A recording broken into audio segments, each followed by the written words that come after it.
While Indiana basketball waits for several big names to commit in the class of 2026, Darian DeVries and the Hoosiers might have just taken the lead for a top 50 player in the class.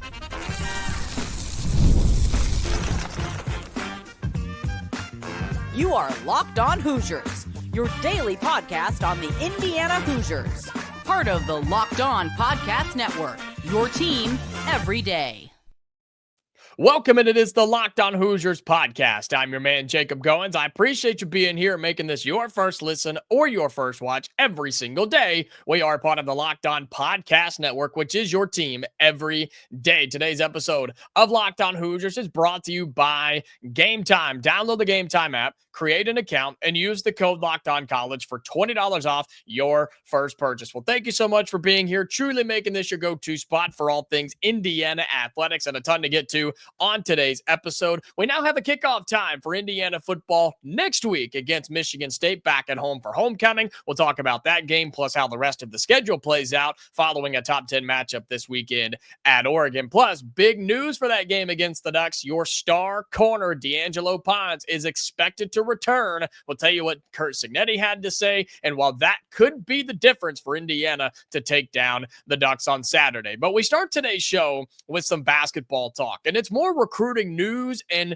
some recruiting buzz, if you will, about Darian DeVries and the Indiana Hoosiers. There are a lot of Indiana fans who have been coming at me and coming at Indiana basketball and waiting impatiently, I would say, on some of these big names in the class of 2026 to pop for the Indiana Hoosiers. And the problem is, we've seen guys like Deron Rippey and Talon Kinney, now Davion Atkins. They've decided to go play other places, and they have chosen not to go to the Indiana Hoosiers. And it seems pretty familiar and similar to what we've seen in the past with other head coaches at IU.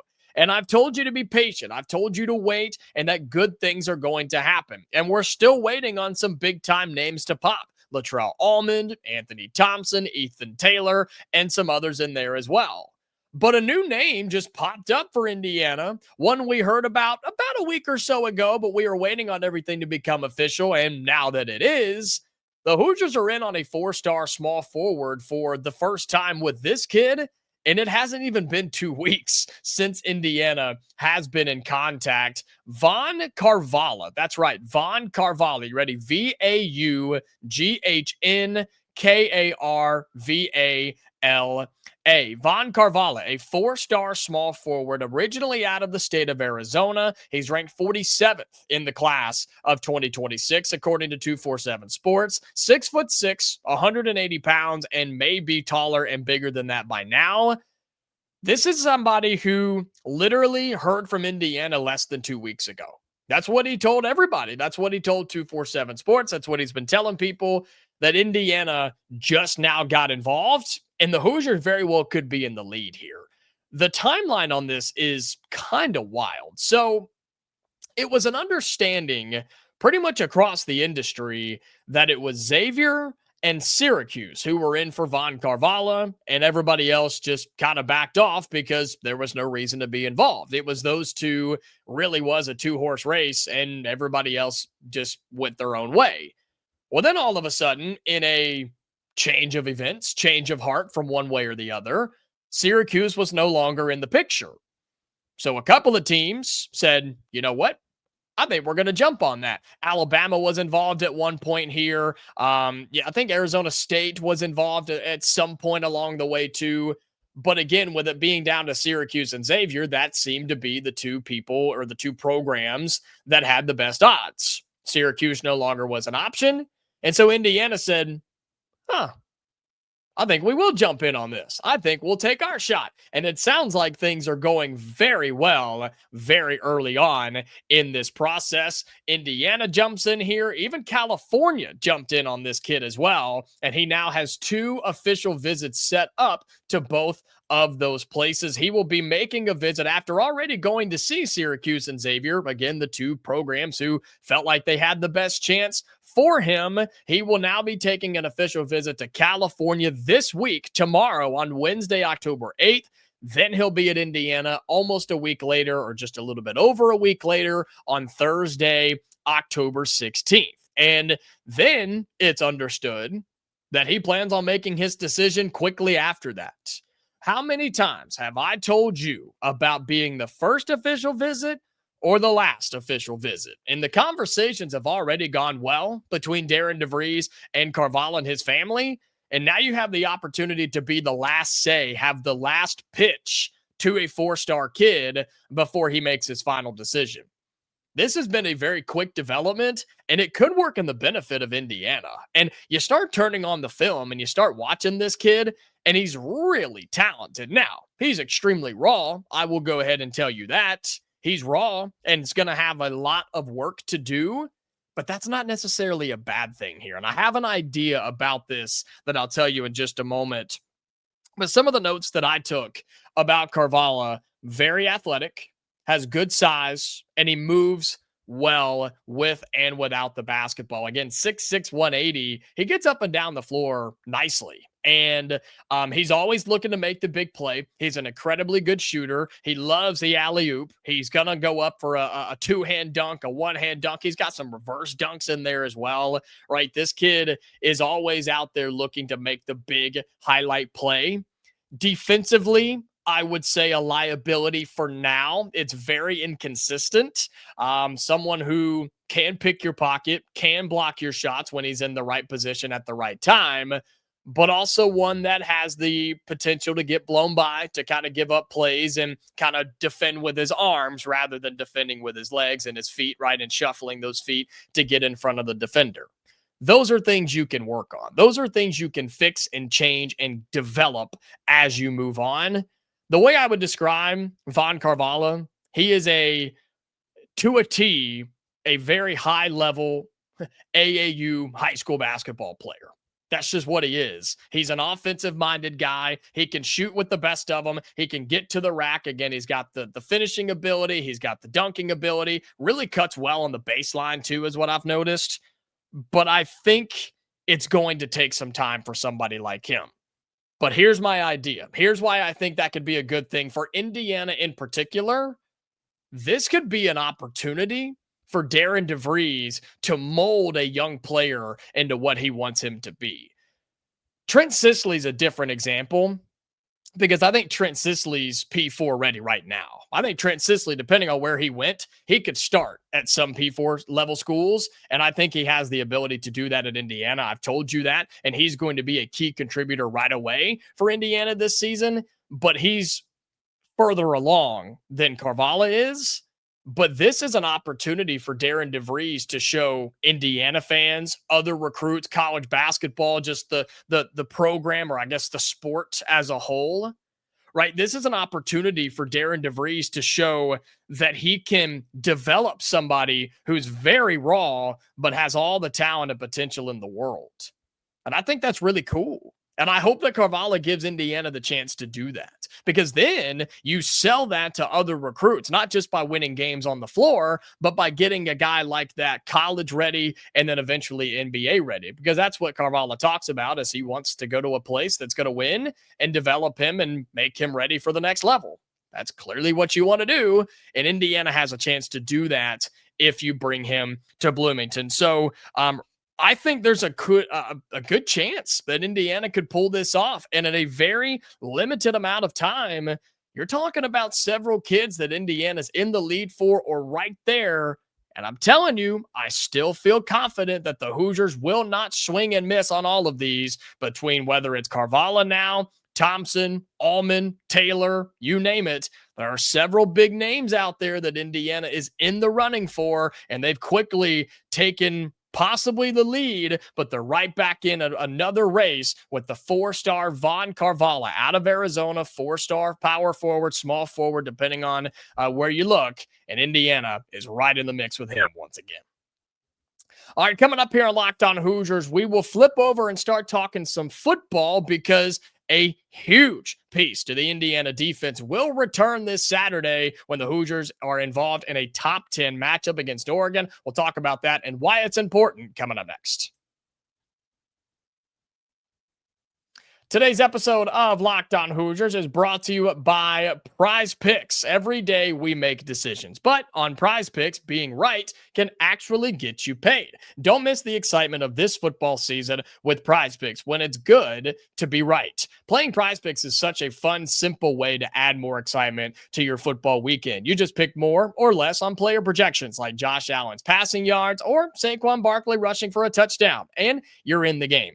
I love combining my picks. I love having several guys, whether it's college games, NFL games, early slate, late slate, sometimes that mid-afternoon. Hey, maybe you want to stay up with that 11 o'clock kick and have a couple of guys that you're cheering for in a game that you didn't even know existed. That's where Prize Picks can come in, okay? Download the Prize Picks app today and use the code LOCKEDONCollege to get $50 in lineups after you play your first $5 lineup. That's code LOCKEDONCollege for $50 in lineups after your first $5 lineup. Prize Picks, it's good to be right.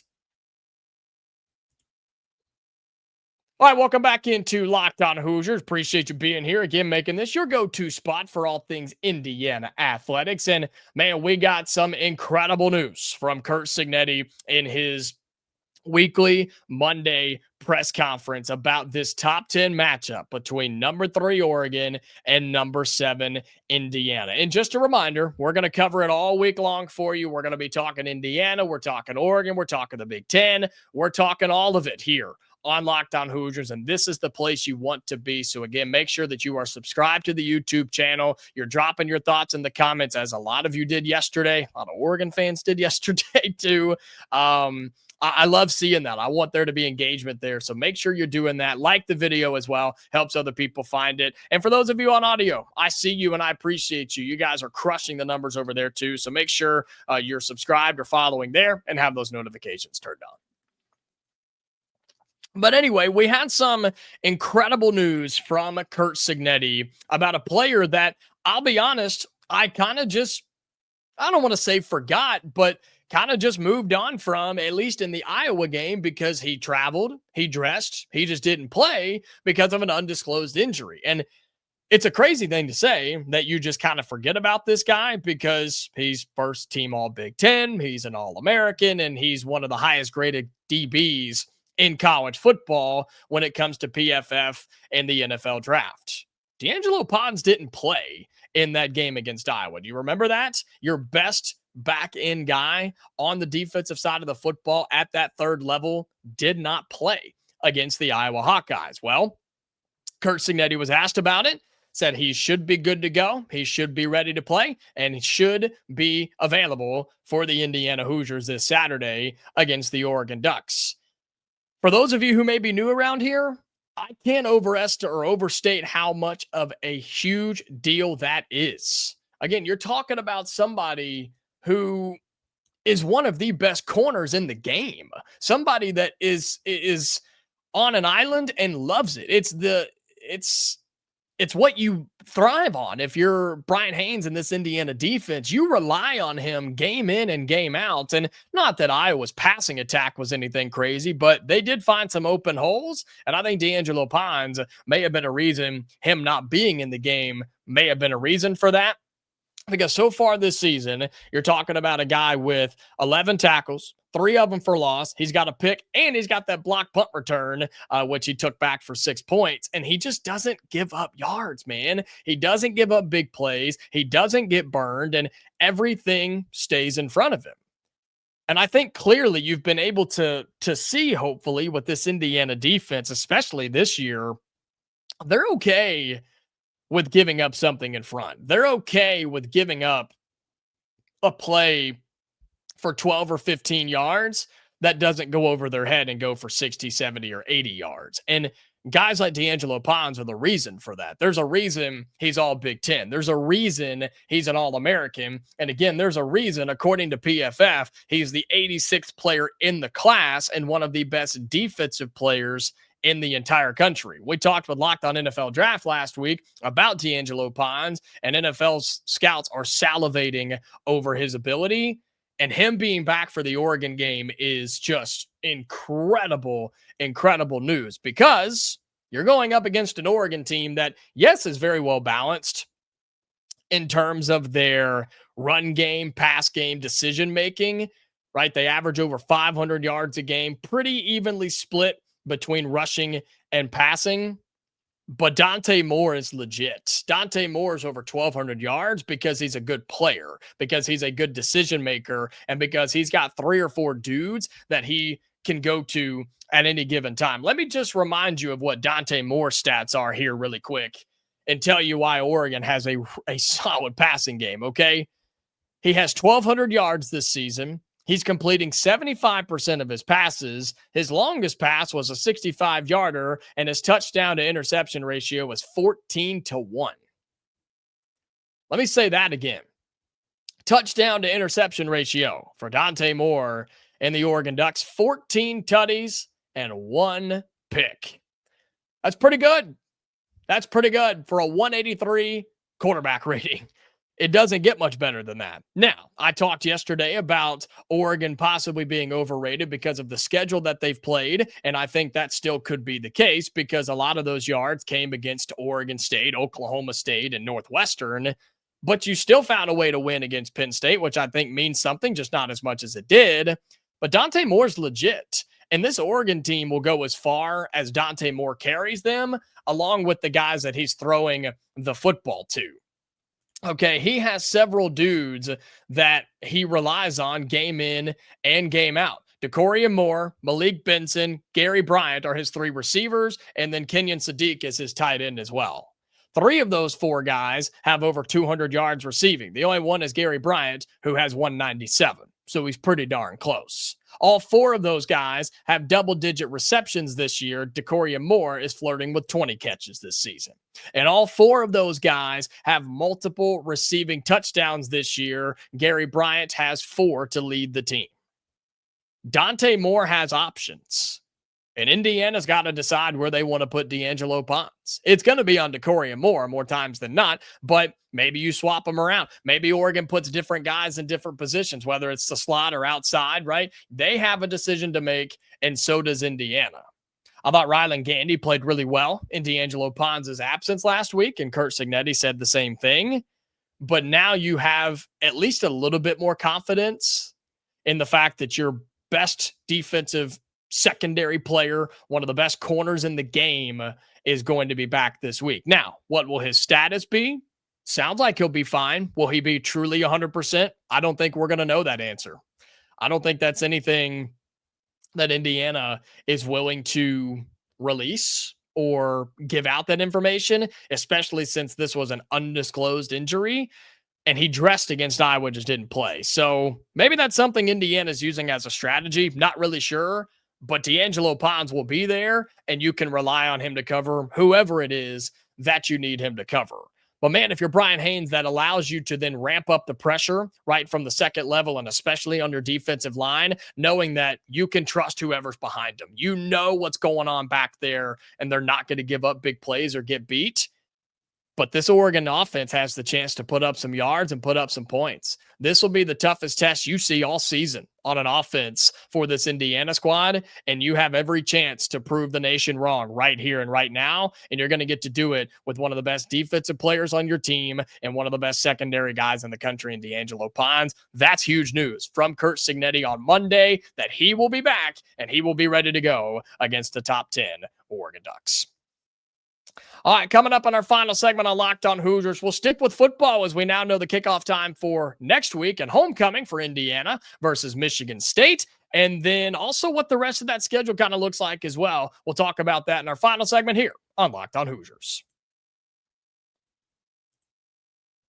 Today's episode of Locked On Hoosiers is brought to you by Game Time. College football is back, and I could not be more excited. The tailgates, the rivalries, the energy in the stands, there's just nothing like it. But let's be real. Actually getting tickets can feel like more of a battle than the game itself. Endless queues, hidden fees, prices jumping at checkout. That's why I use Game Time, the app that gives the advantage back to you, the fans. It's the easiest way to score last-minute tickets at the best prices with no surprise fees. What you see is what you pay. Look, I pull up the Game Time app all the time. I start looking at games I want to go to. I have family members that have games they want to go to. And in just a couple of taps, I saw amazing deals and always do. I'm talking about your favorite college football games for as low as $25. All right. And what they mean, or what they say, they mean it. What you see is what you pay. There are no surprise fees. There's no last second tax or extra $5, $10, $50 that they throw on at the end of it. No. That price is what you're going to pay, okay? So take the guesswork out of buying college football tickets with Game Time. Download the Game Time app, create an account, and use the code LOCKEDONCollege for $20 off your first purchase. Terms apply. Again, that's promo code LOCKEDONCOLLEGE for $20 off. Swipe, tap, ticket, go. Download Game Time today.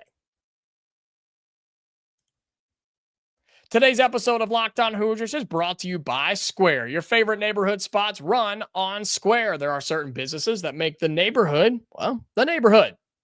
These are the places that become an extension of home, whether it's the sports bar dedicated to your team's fan base, the spot with the best wings in town for game day, or that beloved local chain that's been rooted in your community for years. These businesses are what bring people together. When neighborhood businesses thrive, the whole neighborhood thrives. So, some of the businesses in Bloomington that you can be a part of that are a part of the Square Network. How about the Inkwell Bakery and Cafe, Owen Valley Winery, Rusty Anchor, Bubba's Pizzas, or Mulberry Cottage? Those and a whole lot more are a part of the Square Network, and you can support them right now. Square is a proud partner of more than 4 million neighborhood businesses around the world. You can go to square.com/go/lockedoncollege to learn more. But before you do, go support your favorite neighborhood spot. You'll be happy that you did. Square, see you in the neighborhood.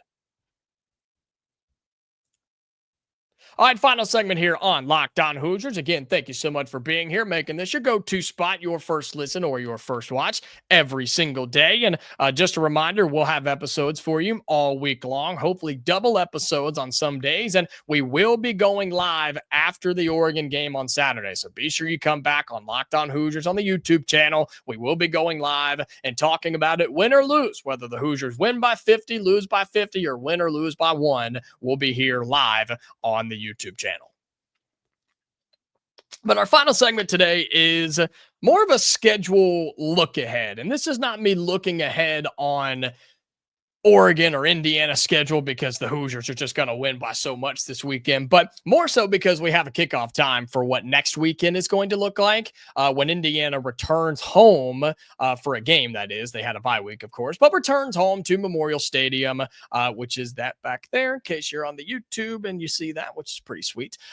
They'll be playing Michigan State next Saturday at 3:30 Eastern, 2:30 Central on Peacock. So it's another mid-afternoon game at Memorial Stadium. Hopefully the weather holds up because it should be a beautiful mid-October Saturday in Bloomington, Indiana. And I don't hate it, right? It's homecoming. I figured this would be an earlier kick, but that very well could be the UCLA game the week after that, that 11 a.m. noon type of game, right?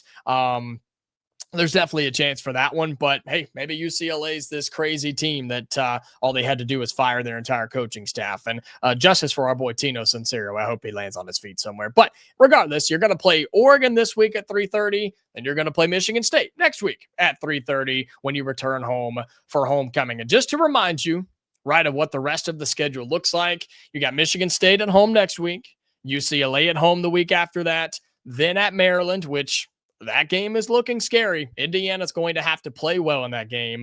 Then you go on the road to Penn State, home versus Wisconsin, and you finish up at Purdue on Black Friday. That's a night game there in West Lafayette.